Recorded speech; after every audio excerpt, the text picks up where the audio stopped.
在中国的货币历史上呢，宋朝到明朝经历了铜本位到银本位的转变。在铜本位的时代，大家看到的史书中对钱的描述都是多少多少贯、多少多少闽或者多少多少文，而银本位的时代，货币单位则变成了多少多少两、多少多少钱。这个变化大体是在明朝的前中期完全落地的，看起来只是换了一个一般等价物而已。但是其实这个改变中还有一个巨大的变化，那就是从计数货币变成了称重货币。从货币演进的角度来看，其实这是一种开倒车，因为称重货币意味着增加了交易中的随机性和鉴别成本。别说是当时了，就到了现在，不同的秤称出来的重量也是有一定差距的，对吧？买卖双方都带秤的话，就很容易出现矛盾，又增加了社会治理的成本。从货币的交易属性上来看，这个过程肯定是退步的。但是从货币本质的信用价值属性来看，显然银就要比铜好得多了。除非是有大量的外银流入，否则在一个银本位的国家里是很难发生恶性货币贬值的。而且朝廷也没有必要再像以前一样频繁地驻发新币了。所以整体来说，铜本位变成银本位是客观的历史规律，只是需要想办法让银本位的时代也能像铜本位时代一样的方便交易。站在现代人的角度，答案已经很明显了，那就是信用纸币嘛。事实上，宋元明三朝也都有过官方纸币的流行，但是最终的结果却都是爆炸性的通胀而后作废。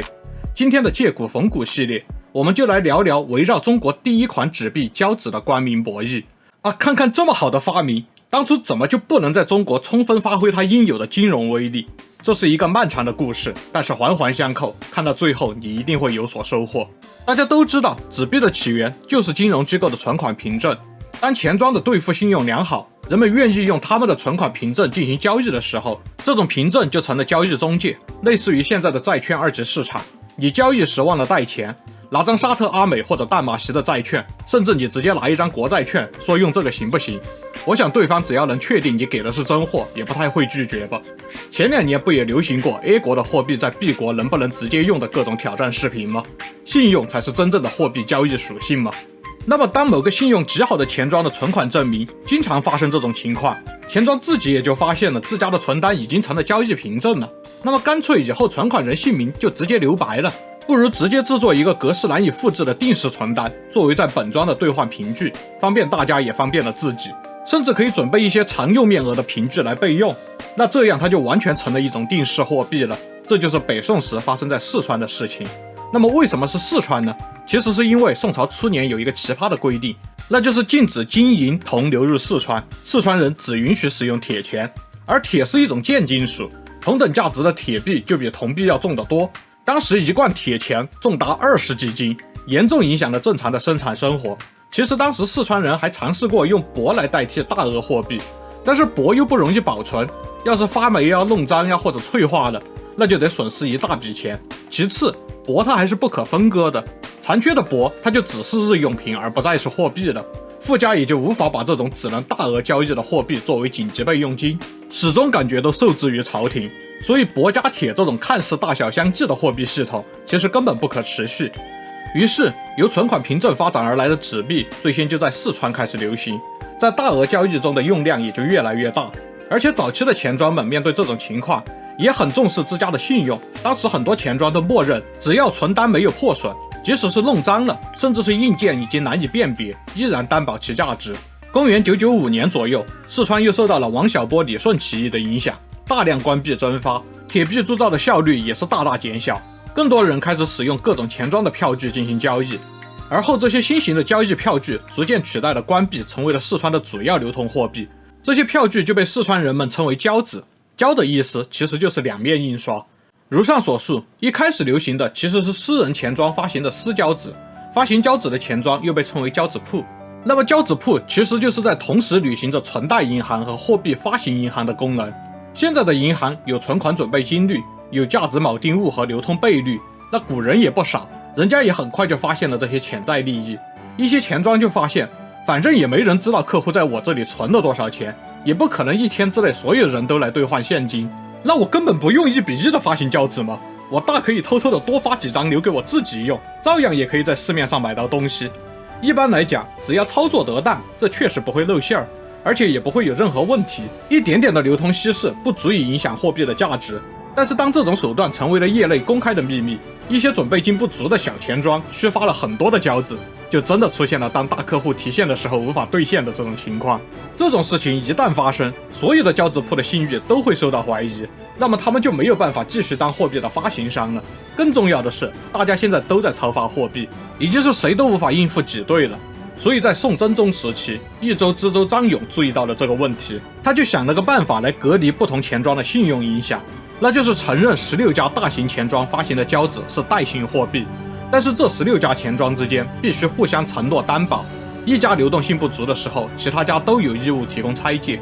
那张大人的这波操作可以说是一针见血，看清楚了事情的本质，已经有点金融监管的味道了。这也比较像意大利纸币出现早期时各个城市发展出来的管理方式，而且也是变相承认了金融行业自治团体的利权。顺利发展下去的话，北宋的金融业前景也许是一片坦途吧。但是张大人他没有注意到的是，他只关注了钱庄和社会面的关系，没有关注到这16家钱庄内部的关系。既然大家都有义务互相拆借，那不就成了谁不超发谁傻逼的黑暗森林了吗？别人都超发你不超发，那就是在变相抢你的钱啊。很快其中就有几家出现了过量超发经营困难的问题，其中还有些是投资失误把存款人的钱给亏掉了的，连拆借也填不上这些窟窿。四川又再次发生了交子无法兑付的货币信任危机，而且也有信誉良好的钱庄面对这种情况很不满，而当初吹哨的时候你不听，现在又要我来拆借，那我不跟你玩了。信誉良好的钱庄就直接重新发展没有联保的本钱庄的交子，这些交子的信用反而更好，拿不到钱的储户们也只能报关。而这16家钱庄是当初你益州知州亲自承认的交子发行商，他们发行的货币信用里面本来就包含了你们益州政府的信用，那现在他们兑不出钱来，你益州政府得联保啊。这时候的益州知州是寇坚，他一看这你把前任留的什么烂摊子，这些个复杂的金融关系我看都看不懂，怎么管啊？而且我堂堂的知州衙门现在信誉连个钱庄都不如，这将来其他方面的工作都展开不了了呀。于是1020年他下令取消交子发行，也顾不得哪家交子铺的信誉好哪家不好了。寇坚把各家印刷交子的模板都收缴销毁了，旧的交子由官府逐渐清退出市场。平心而论确实挺牛逼的，这得是花了不少真金白银，而且很有能力才能平息这种金融混乱。于是寇坚把这件事作为他的突出业绩汇报给朝廷，很快就升官走人了。薛田接任益州知州，这位薛大人是一位学者型的官员，他学习了张大人和寇大人的经验，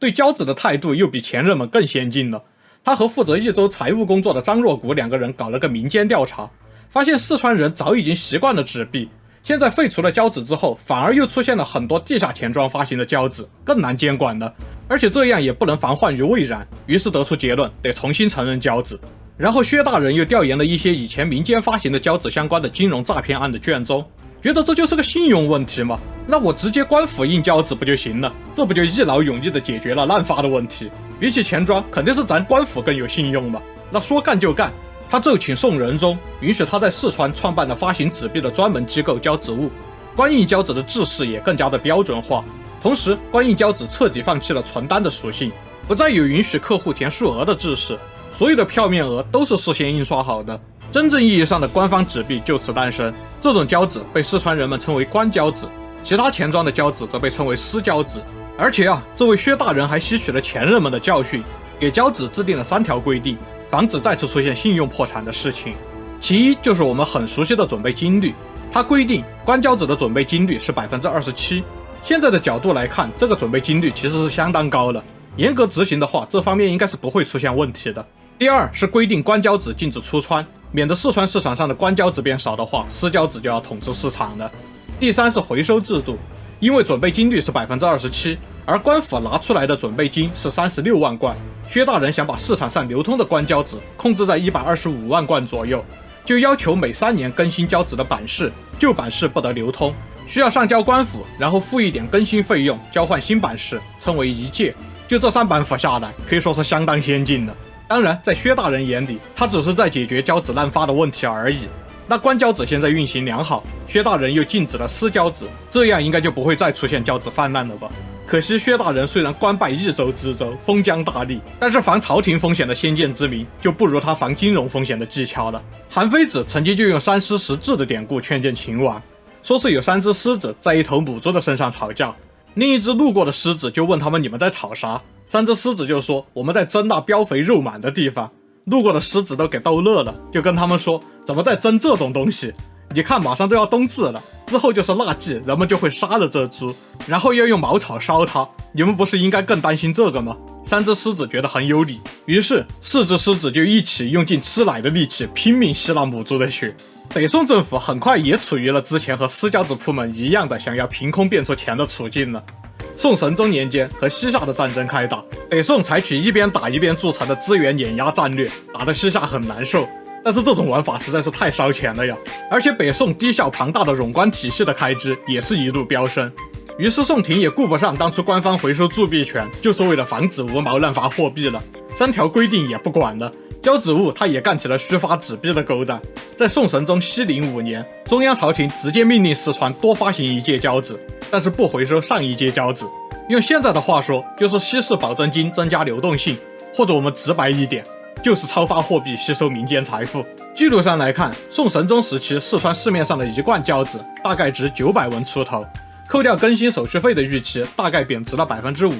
那么如果按照财富是20年收入来计算的话，大概就等效于抽走了四川人1年的生产总值，那还好不算太严重。但是到了宋徽宗时期，宋廷已经习惯了这种空手套白狼的游戏，不仅四川的交子增印越发的无节制，交子的使用范围也冲出四川走向全国。而有趣的是，当时辽朝人也有很多在使用宋朝的货币，但是辽朝人拿到的可都是足额的铜币或者白银，不用交子的。而且宋徽宗这位皇帝大家是知道的，个人爱好是艺术，国内治理风格相对强硬，对外又想搞骚操作，样样都烧钱，财政需求急剧上升。于是中国人民早在宋朝就遥遥领先的实现了核动力印钞机，疯狂掠夺民间财物，这自然就造成了交子价值暴跌。没有理由说人家私交子超发会通胀，你官交子超发就不通胀的嘛。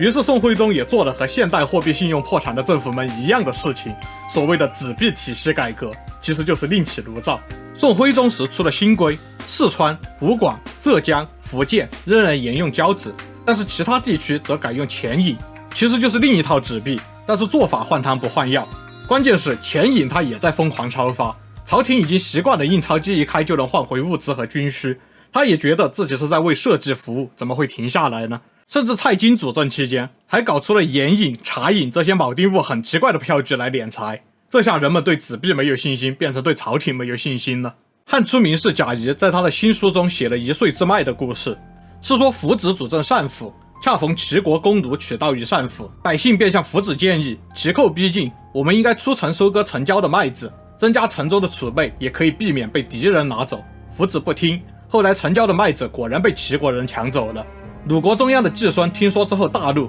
派人送信责问福子，说百姓们冒着严寒酷暑在田间耕种除草，却没有得到收获，何等的悲痛！你要是不知道齐国人要来，还则罢了，百姓都向你建议了抢收麦子，你为什么还要拒绝？福子就回复说，今年没收到麦子，明年再种就是了。正因为百姓没有收到今年的麦子，他们才知道敌人的存在。1岁之麦对如今的鲁国来说不过9牛1毛而已，然而令民有自取之心，其疮必数年不息。季孙表示佩服。而显然北宋朝廷这波对纸币的操作属于是刚好反过来的故事。那北宋朝廷玩得这么露骨，百姓就只能看着自己的财产被稀释吗？当然不是的。在封建时代，每当压迫过于沉重，百姓最开始的反应基本都是退出这种体系内的循环，他们可能不能像我们现代人一样解释清楚这里面的剥削是怎么实现的，但是人又不傻，还是能感觉到这里面有坑的。后来也是在四川，商人们最先开始拒绝纸币，于是有些地方又规定交子和铜钱等效，你一个商品收多少铜钱，交子就得是同价的。于是民间就渐渐形成了以实物银交易的习惯，宁可每次交易都要称重要鉴定，也不用朝廷发的交子了。随着女真人的到来，本就名存实亡的交子和钱银也就退出了历史舞台。再后来，南宋朝廷也没有重新维护交子信用的必要了，毕竟令民有自取之心，其疮必数年不息。然而可惜的是，也就数年而已。后来南宋又发行了会子，又经历了一次类似的故事。而后的元朝、明朝也有发行过纸币，结果都是以疯狂超发、恶性通胀收尾。纸币的发明和迅速的纸币信用系统跟进，最终都没能为中国带来商业的革命。都看到这儿了，别忘了点赞订阅啊！我们下期再见。